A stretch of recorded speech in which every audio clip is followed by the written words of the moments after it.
Perubahan tata tertib atau tatib dilakukan oleh DPRD Sumsel dalam sidang paripurna yang dilakukan kemarin. Perubahan ini sendiri menurut Wakil Wali Kota DPRD Sumsel untuk memaksimalkan kinerja dari para anggota legislatif, serta menjadi payung hukum dalam pelaksanaan tugas dari DPRD Sumsel.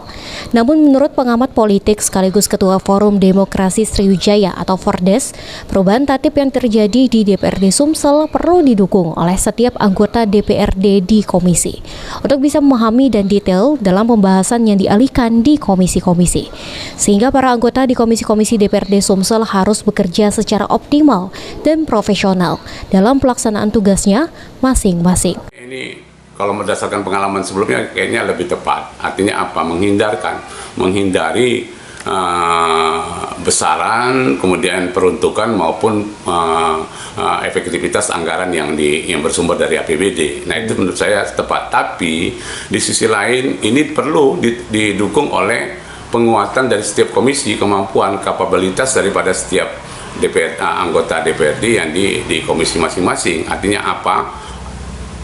Supaya para anggota DPRD tadi mulai memahami, mereka tidak sekedar untuk mengetahui saja, tapi harus detail dan menguasai terhadap materi-materi bahasan yang dialihkan pada setiap.